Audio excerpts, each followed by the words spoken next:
We will provide past clean energy resolutions that occurred globally.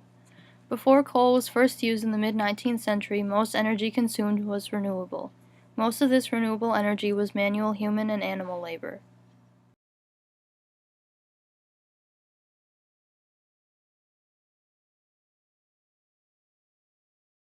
In the late 1830s, photovoltaic compounds were first discovered, which led to the development of solar cells. Photovoltaic compounds are semiconductor materials that create a circuit for electricity when exposed to sunlight. Concerns of running out of coal broke out in the 1870s, and as a result, people started experimenting with solar energy up until World War I broke out. Unfortunately, most solar panels were extremely expensive up until the 1980s.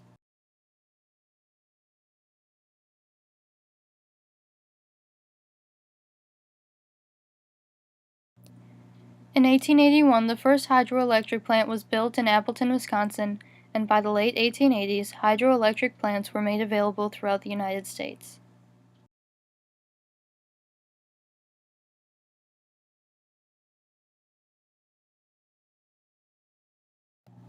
World War II helped to create and unleash nuclear power. The first nuclear reactor project was created in 1947. Soon after, 200 plants were built across the United States, and many homes were powered by these plants.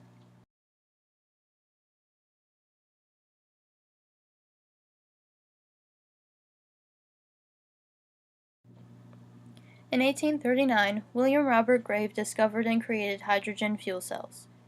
Fuel cells weren't commercially used for more than a century after their invention. They are now used primarily as a backup power source for buildings, and some vehicles are powered by them.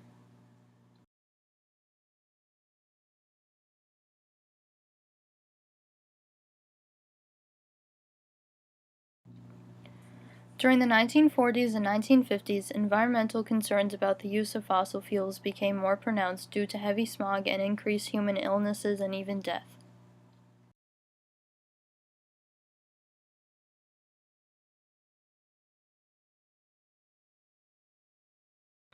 During the 1970s, the United States established commissions for regulations on nuclear energy and for the development of alternative energy.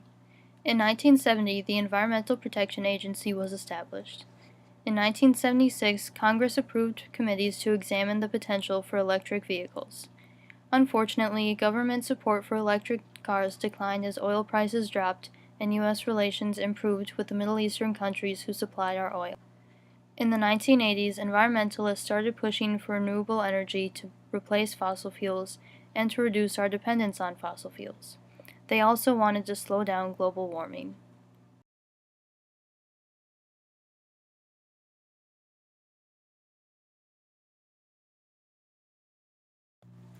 Biodiesel is any alternative to petroleum diesel fuel that is warranted for use in a standard diesel engine without modification and derived from a biological resource. Minnesota was the first state to mandate the use of biodiesel in 2005. According to the Minnesota Department of Agriculture, biodiesel should be used because it is made from a locally grown renewable resource, and using biodiesel can help boost Minnesota's farm economy and reduce dependence on fossil fuels.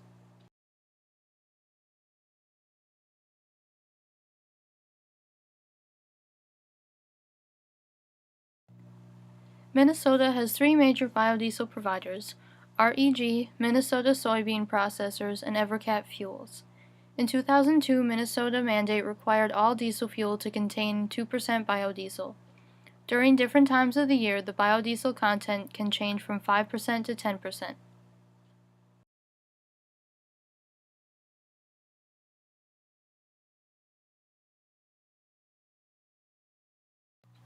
Wind farms are also present in Minnesota. St. Olaf College was the first college in the United States to install wind turbines on campus.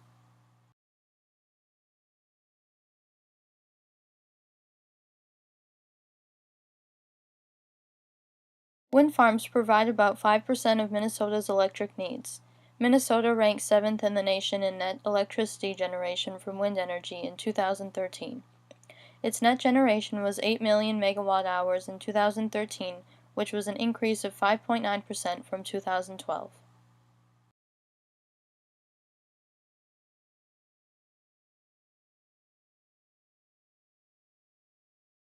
Minnesota also produces solar energy. The state's solar energy is up more than 55% of last year's rates.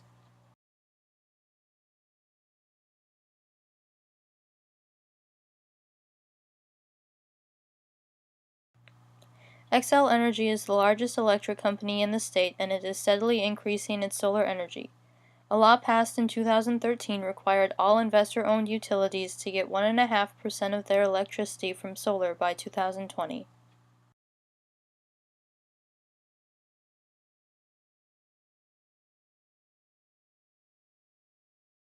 As for the future of clean energy, we have already made huge technological advancements in the past few years, and it is expected that clean energy technology will only keep improving. As the cost of clean energy is falling and the price of oil is rising, it is likely that the price gap between renewable and non-renewable energy sources will close to the point that it will make more sense for companies and governments to invest in renewable energy.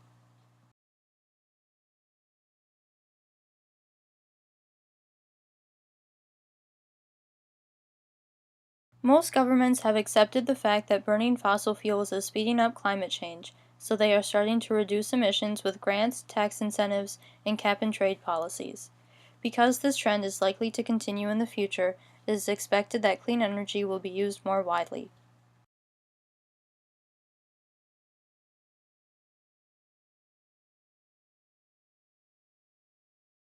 According to Ron Pernick, managing director of Clean Edge, Germany already has 25% of the country's energy coming from renewable sources, and they have also made a lot of net zero or nearly zero buildings. This trend of buildings with nearly no emissions is expected to continue in coming years. The picture shown here is of a building in Barcelona.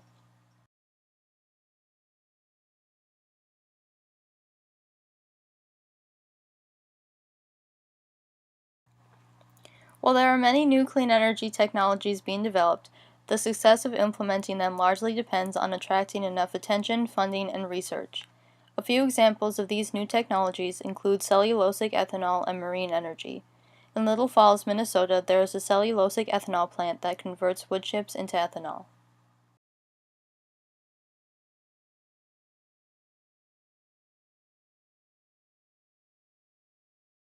Marine energy captures energy from ocean waves, which can be harnessed to generate energy for homes and businesses.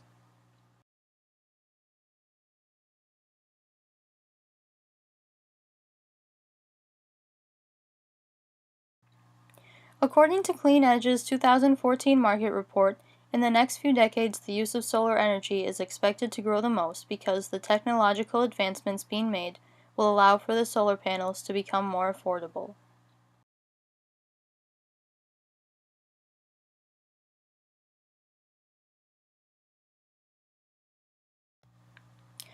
Clean Edge's 2014 market report also predicts the use of geothermal energy will likely grow significantly because of its increase in accessibility in the average home for heating.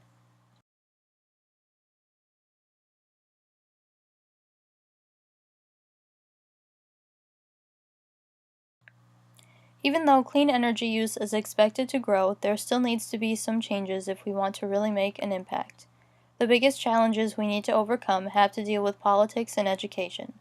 Once we get a broad understanding and recognition of the potential social and economic benefits of clean energy, it is likely that we will begin to see a larger implementation of its use. We also need to focus on educating not only our youth, but also older generations as well of the importance of sustainable energy use.